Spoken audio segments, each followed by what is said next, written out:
सेवते इति धूमपानः। धूमपान का तात्पर्य धूम के ग्रहण से होता है। औषधि द्रव्य निर्मित धूमवर्ती से निकलने वाले धूम का मुख से ग्रहण करना ही धूमपान कहलाता है। यदि इस धूम को नासा छिद्र द्वारा ग्रहण किया जाए तो उसे नासापान के नाम से उल्लेख किया जाता है। मुख से ग्रहण करने पर धूमपान है और नासा से करेंगे तो नासापान। सिर में स्थित अत्यंत दूषित कफ, याद करना है ये, सिर में स्थित अत्यंत दूषित कफ को निकालने के लिए धूमपान श्रेष्ठ है। धूमपान से क्षण मात्र में कफ शांत हो जाता है, इसलिए धूम को वायु और श्लेष्मा की प्रकोप अवस्था में करना उचित माना गया है। धूमपान के भेद। सभी आचार्यों ने धूमपान विधि को 2 भागों में विभाजित किया है, अवस्था भेद से और दैनिक भेद से। चरक संबंधित 3 प्रकार, दैनिक और आवस्थिक। दैनिक के अंदर आता है प्रायोगिक, आवस्थिक में 2 प्रकार हैं, स्नेहिक और वैरेचनिक। सुश्रुत के अनुसार 5 प्रकार हैं, दैनिक, आवस्थिक और इसके अंतर्गत दैनिक में प्रायोगिक आता है, आवस्थिक में स्नेहिक, वैरेचनिक, कासग्न और वामक। अष्टांग के अनुसार दैनिक, आवस्थिक और दैनिक में शमन, ब्रेहण और शोधन, आवस्थिक में कासग्न, वामक धूम और व्रण धूम। प्रायोगिक धूमपान। 5 प्रकार के धूमपान भेदों में से प्रायोगिक धूमपान ही स्वस्थ व्यक्तियों हेतु निर्दिष्ट है। धूमपान की विधि। जिसे धूमपान करना हो उस व्यक्ति को प्रसन्न चित्त होकर सीधे बैठना चाहिए। पहले श्वास प्रश्वास, इन्हलेशन और एक्सलेशन की प्रक्रिया को प्राकृत अवस्था में लेके आएं। ओष्ठ एवं दांतों को निवृत्त खुला कर धूमवर्ती के अग्रभाग से धूम को खींचें।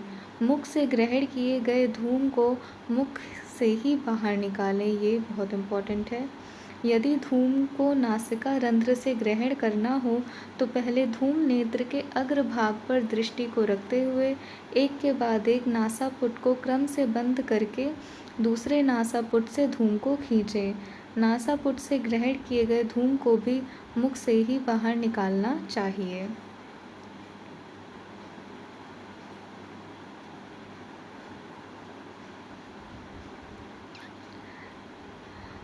नासा से ग्रहण किए धूम को मुख से निकाला जा सकता है, परंतु मुख से ग्रहण किया गया धूम को नासा मार्ग से बाहर नहीं निकालना चाहिए, क्योंकि इससे दृष्टि का नाश होता है। धूमपान के काल। प्रायोगिक धूमपान जो स्वस्थ व्यक्तियों में प्रयोज्य है, इसके 8 काल माने गए हैं। धूमपान के 8 काल हैं। स्नान अथवा स्नान करने के बाद, वमन करने के बाद, दातौन के बाद, अंजन लगा लेने के बाद, भोजन के बाद, छींक के बाद, नस्य के बाद और निद्रा से उठने के बाद। रीज़न क्या है? इन 8 कालों में वात और कफ दोष की प्रधानता होती है, इसलिए प्रकोपित वात कफ के निर्हरार्थ प्रायोगिक धूम का प्रयोग करना चाहिए। ये फ्रीक्वेंसी दी है कि प्रायोगिक धूम 2 बार, स्नेहिक धूम 1 बार और वैरेचनिक धूम 3 या 4 बार पीना चाहिए। और ये सुश्रुत के अनुसार धूमपान के काल हैं दंत प्रक्षालन, भोजन, स्नान, शस्त्रकर्म प्रयोग के बाद। अब धूम नेत्र के प्रमाण पे आते हैं। धूम नेत्र जो 12 अंगुल लंबा हो, अग्रभाग छोटा, बेर की गुठली के समान हो, सीधा होना चाहिए, त्रिकोश वाला होना चाहिए। सुवर्ण, रजत आदि द्रव्य से नेत्र का निर्माण करना चाहिए। सम्यक योग। मुख में लिप्त कफ दोष का ह्रास होने तक, मुख में लघुता महसूस होने तक। अब इसके बेनिफिट्स पे आ जाते हैं, प्रमोटिव बेनिफिट्स और प्रिवेंटिव बेनिफिट्स। हृदय, कंठ तथा पंचेंद्रिय शुद्धि, मस्तक, सिर में हल्कापन प्रतीत होना, उत्कृष्ट कफ दोष का अपकर्षण होना, वात दोष का शमन होना। अतियोग धूमपान के लक्षण या अकाल धूमपान के लक्षण: बाधिर्य, अंधता, मूकत्वम, रक्तपित्त, शिरोभ्रम। सुश्रुत के अनुसार मूर्छा, शिरोरोग, श्रोत अभिघात। अयोग धूमपान के लक्षण है मुख अशुद्धि, अस्पष्ट स्वर, कंठ में कफ उत्क्लेश होना और मुख का भारीपन होना। प्रायोगिक धूमपान के लाभ फिर से आते हैं प्रमोशनल और प्रिवेंटिव बेनिफिट। सारे बेनिफिट्स को इन्हीं दो हेडिंग के अंदर कैटेगराइज करके लिखना है। इंद्रियां, वाणी और मन प्रसन्न होते हैं। केश, दांत, दाढ़ी और मूंछ के बाल दृढ़ होते हैं। मुख सुगंधित और निर्मल होता है। और प्रिवेंटिव बेनिफिट्स में ऊर्ध्व जत्रुगत व्याधियों का नियंत्रण, शिरोगौरव, शिरशूल, अर्धावेदक, दंतशूल, कान और नेत्रशूल, पीनस, बाकी सारे के सारे। धूमपान वर्ज्य व्यक्ति शोधन कर्म में वर्ज्य है, व्याधि में वर्ज्य है और विहार में वर्ज्य है। शोधन में विरेचन, रक्तस्राव और बस्ती कर्म के बाद नहीं देना चाहिए। व्याधियों में विषबाधा, थकावट, पित्त प्रकोप, भ्रम, कमजोर व्यक्ति, दुग्ध सेवन, शोकमग्न, आम दोष, मूर्छावस्था, तृष्णावस्था और मद्यपान किए हुए व्यक्ति में नहीं देना चाहिए और रात्रि जागरण में नहीं देना चाहिए। भोजन में स्नेह सेवन में, दधि युक्त भोजन में, शहद सेवित में, रुक्ष शरीर वाले व्यक्ति में, पित्तज प्रकृति, पित्त प्रकोपक काल, ग्रीष्म काल और गर्भिणी में धूमपान वर्जित है।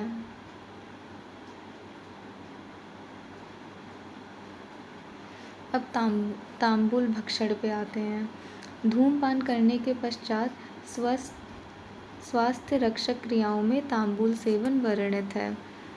अंजन से लेकर धूमपान तक की क्रिया से बढ़े हुए वात और कफ दोष मुख से बाहर निकल जाते हैं।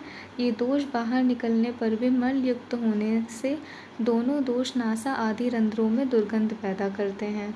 इसीलिए दुर्गंधता निवारणार्थ तांबूल सेवन का उल्लेख किया गया है। दिस इज रीजन फॉर तांबूल भक्षण। तांबूल के द्रव्य: जाति फल, पूग, लवंग, तांबूल पत्र, कपूर, कंकोल, कटुक, एला और सचून। द्रव्य का प्रमाण: 2 तांबूल पत्र, 1 पूग फल, कत्था और चूना आदि द्रव्यों के योग से तांबूल का उपयोग बताया गया है। जायफल, कपूर, लवंग, एला आदि महंगा वस्तु होने से वाग्भट आचार्य ने इन द्रव्यों का उल्लेख नहीं किया होगा। सेवन का समय: सोकर उठने के बाद, भोजन के बाद, युद्ध के समय, युवती के साथ संगम में, स्नान करने के बाद, वमन करने के बाद, राजा और विद्वान की सभा में और मैथुन के बाद। तांबूल के लाभ: प्रमोटिव बेनिफिट्स और प्रिवेंटिव बेनिफिट्स। सेवन तांबूल खाने से मुख में निर्मलता एवं सुगंधिता आती है, त्वचा कांतियुक्त एवं सुंदर होती है, दंतमल नष्ट होता है, जिह्वा एवं जिवेंद्रिय का शोधन होता है, हनु, दंत, स्वरमल तथा जिवेंद्रिय का शोधन, हृदय में शक्ति आती है और गल रोग में उपयोगी बताया गया है। तांबूल के गुण: उष्ण, मधुर, क्षार, कषाय, कटु, तिक्त गुणयुक्त, वातहर, कृमिहर, कफहर, दुर्गंधनाशक, मुख शुद्धि, कामाग्निवर्धन। ये 13 तांबूल च्यवण के गुण हैं। कहा गया है ये स्वर में भी दुर्लभ हैं। तांबूल का निषेध: रोग विशेष के अनुसार रक्तपित्त, तृष्णा, रुक्ष या दुर्बल व्यक्ति, छतछीड़, मूर्छा, मुखशोष। दाह, मदात्य, श्वास, विषविकार, मोह, नेत्राभिषंद। अब आते हैं अभ्यंग पे। परिभाषा: शरीर पर तैल लगाकर सर्व शरीर का मर्दन करना ही अभ्यंग है। इसका व्यावहारिक नाम है मालिश करना और मसाज। तैल अभ्यंग शरीर की त्वचा पर ही किया जाता है क्योंकि स्पर्शनेंद्रिय त्वचा में वायु की अधिकता होती है। स्पर्श का अनुभव त्वचा के अधीन होता है। तैल का गुण है वातनाशक, इसीलिए तैल से मर्दन त्वचा के लिए हितकर माना गया है। अतः तैल अभ्यंग प्रतिदिन करना चाहिए।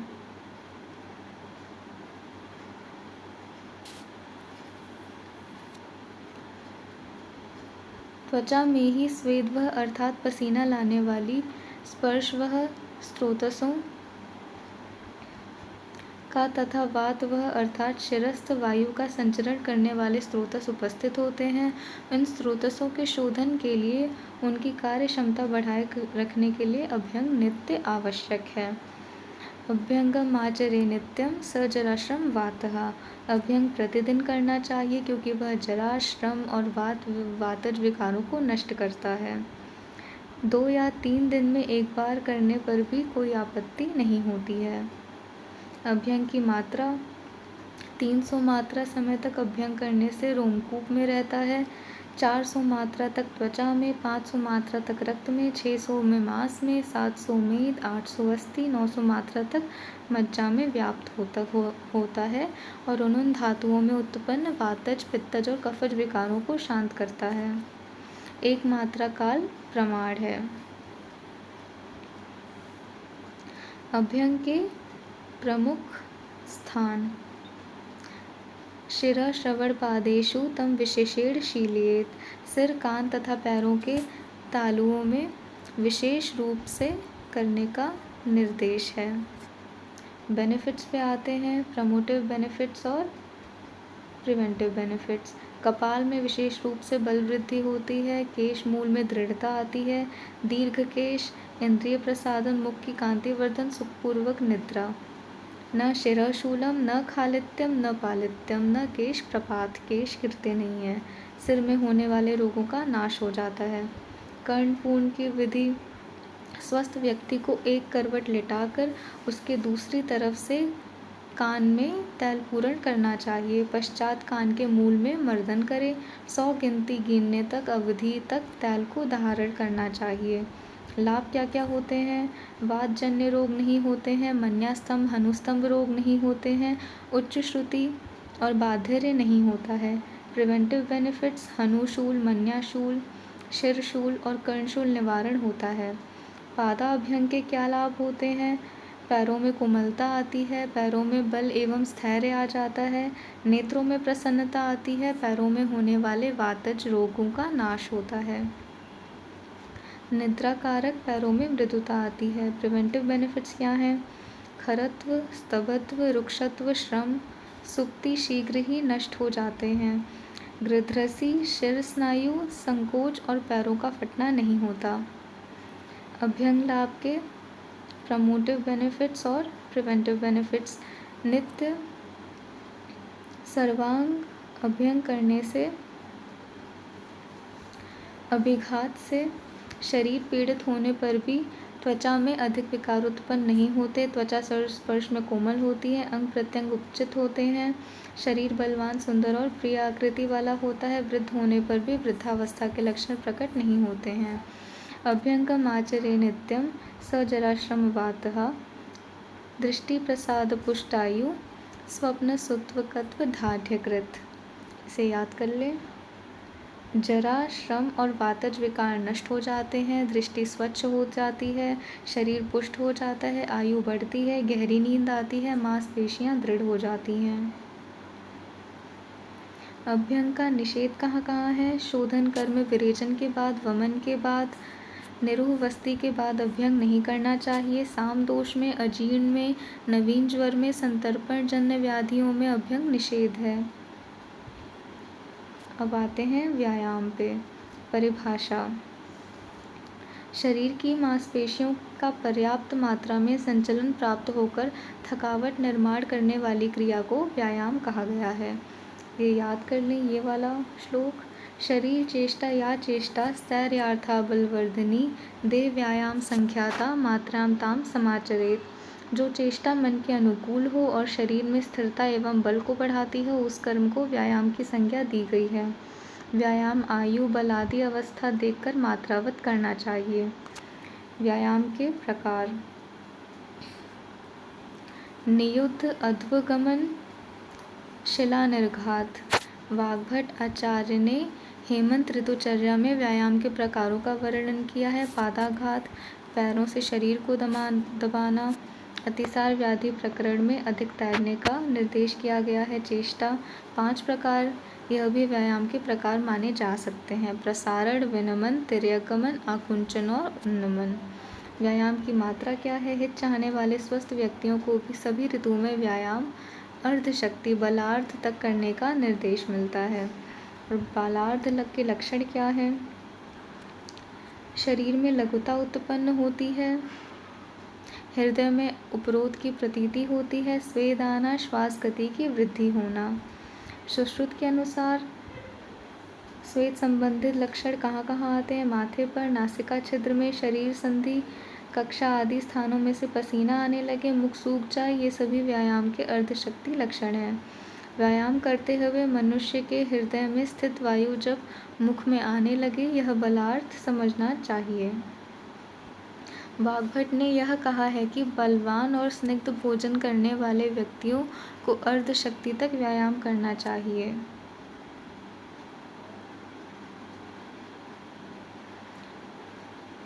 व्यायाम काल। व्यायाम को नित्य करना चाहिए, जिससे विरुद्ध भोजन आदि का भी दोष रहित पाचन हो जाता है। ऋतु भेद से बलवान एवं स्वस्थ व्यक्ति को हेमंत ऋतु, शिशिर ऋतु व बसंत ऋतु में अर्धशक्ति तक व्यायाम करना चाहिए। अन्य ऋतुओं में अर्धशक्ति से भी मंद शक्ति व्यायाम करना चाहिए। आतप काल अर्थात ग्रीष्म ऋतु में व्यायाम वर्जित है, ये इम्पोर्टेंट है। अब आते हैं व्यायाम के लाभ में, ये वाला याद करना है। लाघवम कर्म सामर्थ्यम, स्थैर्यम दुख सहिष्णुता, दोष क्षयो अग्निवृद्धिश्च व्यायामादुपजायते। Promotive benefits.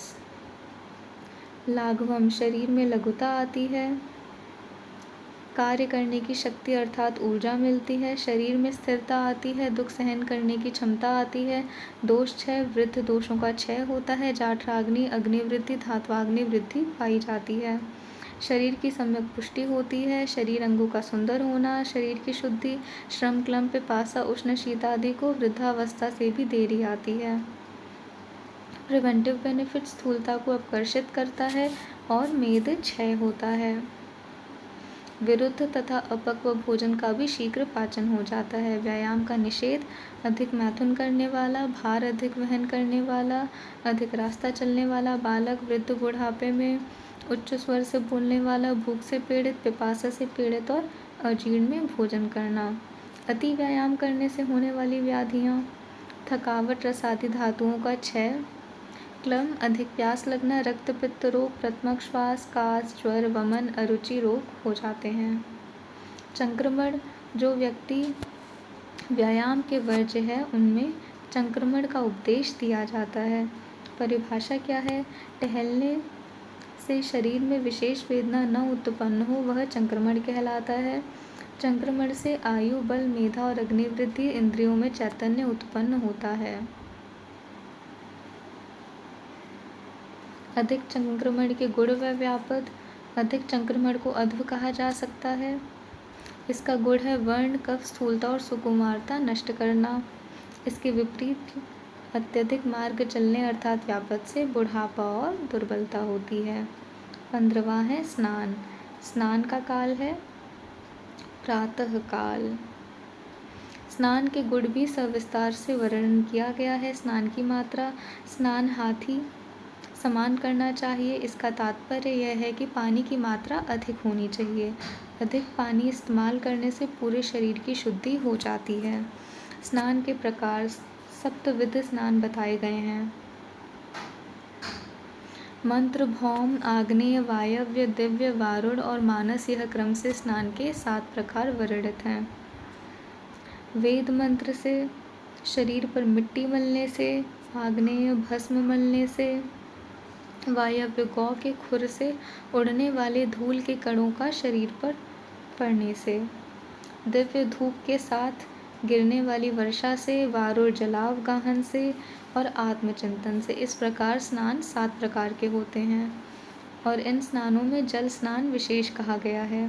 स्नान के योग्य स्थान नदी, तीर्थ स्थान, तालाब, नदी समान जल प्रवाह, गर्त, प्रस्त्रवण अर्थात झरना, इनमें नित्य स्नान करना चाहिए। स्नान की विधि, शीत जल से सिर धोना चाहिए, और उष्ण जल से अधःकाय का परिषेक करना चाहिए। उष्ण जल स्नान के गुण एवं अवगुण। गुण क्या है? उष्ण जल से अधःकाय परिषेक करने से बल की वृद्धि तथा वात कफ दोष का क्षय होता है। उष्ण जल से सिर पर डालने से अक्षि का तेज कम होता और केशों का बल नष्ट होता है। शीत जल स्नान के गुण व अवगुण। सिर पर शीतल जल से परिषेक करने से अक्षि का तेज बढ़ जाता है और प्रकोपित रक्त एवं पित्त दोष का शमन होता है। स्नान के गुण क्या हैं? इसको याद करें। पवित्रम वृष्यमायुष्यम श्रम स्वेदमलापहम शरीर बल संधानम स्नानम ओजस्करम परम। पवित्रता आती है, शुक्र धातु की वृद्धि होती है, थकान मिट जाती है, आयुवर्धक है, स्वेद मल का ह्रास होता है, थकान मिट जाती है, हृदय सभी इंद्रियों को चैतन्य करने वाला होता है और अग्निवर्धक है, ऊर्ज की वृद्धि होती है। प्रिवेंटिव बेनिफिट्स, इसके प्रमोटिव बेनिफिट्स नहीं हैं, इसके हैं केवल प्रिवेंटिव बेनिफिट्स। दाहहर, स्वेदहर, कंडुग्न, तंद्राहर, पापहर और पुंसत्ववर्धक। स्नान का निषेध किन किन रोगों में है? अतिसार, आद्यमान, ज्वर, कर्णशूल, पीनस, वात व्याधि में स्नान वर्जित है और भोजन के बाद अजीर्ण एवं अरुचि में भी स्नान वर्जित है। अब 16वां प्रोसीजर है उद्वर्तन। उद्वर्तन कषाय आदि चूर्णे गात्रोद्घर्षणम। उद्वर्तन का अर्थ है कषाय आदि रस युक्त द्रव्यों के चूर्ण से शरीर को रगड़ना। भेद दो हैं, उद्घर्षण और उत्सादन। उद्घर्षण रुक्ष द्रव्यों से निर्मित है और उत्सादन स्निग्ध द्रव्यों से निर्मित होता है। केवल औषधि चूर्ण को शरीर पर घिसना ही उद्घर्षण कर्म है। और उत्सादन क्या है? स्नेह युक्त औषधि चूर्ण अथवा स्नेह युक्त कल्क से शरीर को घिसना उत्सादन कर्म है। उद्वर्तन का काल। उद्वर्तन चूर्ण द्रव्यों से होता है। चूर्ण द्रव्यों का उपयोग करने से त्वचा रुक्ष बन जाती है। इसी कारण स्वस्थ मनुष्यों में सर्वदा अभ्यंग के पश्चात उपयोग करना है। कफ काल में और वसंत काल में श्रेष्ठ माना गया है। चूर्णों, कौन से चूर्णों का प्रयोग होता है? कोल, कुलत्थ आदि चूर्ण, यव चूर्ण और त्रिफला चूर्ण। उद्वर्तन के लाभ। स्थिरीकरणम अंगानां त्वक् प्रसादकरम परम सिरामुख विविक्तत्वम त्वकस्तस्याग्नेश्च तेजनम। उद्वर्तन अंग प्रत्यंग को स्थिर तथा त्वचा को स्वच्छ व कांतिमान बनाता है। त्वचा में स्थिर सिराओं के मुख खुल जाते हैं तथा त्वचा में स्थित भ्राजक पित्त दीप्त हो जाता है। स्त्रियों में विशेष रूप से शारीरिक सुंदरता आती है। Preventive benefits. उद्वर्तनम कफहरम मेधसः प्रविलायनम। उद्वर्तनम वातहरम कफ मेदो विलापनम। वातहर, कफहर, कंडुग्न, कोटहर, संतर्पणजन्य व्याधि, उदाहरण अतिस्थौल्य और स्थूल प्रमेह नाशक। 17 है अनुलेपन। सुगंधित द्रव्यों का कल्क शरीर पर लगाना अनुलेपन कहलाता है। अनुलेपन का काल है प्रतिदिन स्नान करने के पश्चात। कालानुसार शीत ऋतु अर्थात हेमंत एवं शिशिर ऋतु में कुमकुम, कस्तूरी और अगुरु उष्ण प्रधान द्रव्यों का कल्क से अनुलेपन। वसंत ऋतु में कपूर, अगुरु, चंदन और कुमकुम। ग्रीष्म ऋतु में चंदन लेप। शरद ऋतु में कपूर, चंदन, सिंदूर, रजनी लेपन। अनुलेपन का अयोग्य व्यक्ति है। स्नान के अयोग्य व्यक्ति अनुलेपन का भी अयोग्य होता है। लाभ। प्रमोटिव बेनिफिट्स और प्रिवेंटिव बेनिफिट्स। सौभाग्य प्रदान करता है, वर्णकर है, बल की वृद्धि और मन को प्रसन्न करता है, दुर्गंधहर, विवर्णता नाशक और श्रमनाशक। 18 है वस्त्र धारण। प्रतिदिन स्वच्छ वस्त्र को धारण करें। अब ऋतुओं के अनुसार हेमंत ऋतु में प्रावार, अजिन, प्रवेणी, कौशेय, कुथक ये वस्त्र गुरु एवं उष्ण गुणयुक्त होने से हेमंत ऋतु में श्रेष्ठ माने गए हैं। ग्रीष्म ऋतु में श्वेत, सुरभि, सूक्ष्म, कषाय वस्त्र यह सभी प्रकार के वस्त्र शीत, लघु एवं पितग्न गुणयुक्त होते हैं। वर्षा ऋतु में शुक्ल वर्ण और अंबर वर्ण ऐसा चरक ने माना है। यह लघु शीत गुणयुक्त होता है। शरद ऋतु में अंबर वर्ण वस्त्र धारण। इसी तरह वाग्भट ने अध्ययन काल में घर से बाहर जाने के काल में देवता अर्चन संदर्भ में अलग अलग वस्त्र धारण का उल्लेख किया है। प्रमोटिव बेनिफिट सौंदर्य, यश एवं आयु की वृद्धि होती है तथा दरिद्रता नाशक व मन प्रसन्नतादायक है। वर्ज्य व्यक्ति अन्य वर्ज्य वस्त्र, अन्य व्यक्ति द्वारा धारण किया हुआ वस्त्र, पुष्प एवं पादुका धारण नहीं करना चाहिए। गंध द्रव्य एवं माला धारण वृषता वृद्धि, आयु वृद्धि, शरीर पुष्टि, बल वृद्धि कर है। रत्न धारण सौभाग्य प्राप्ति, मंगलकारी, आयु वृद्धि, राजसुख प्राप्ति और ओज वृद्धि कारक है। नखादि कर्तन विधि 5 रात्रि व्यतीत होने के बाद नख, दाढ़ी, मूछ, केश और रोम कटवाएं। यह शोभाजनक, पुष्टिकारक, धन प्राप्ति का कारण, आयु बढ़ाने वाला, पवित्रता एवं कांति को उत्पन्न करने वाला होता है।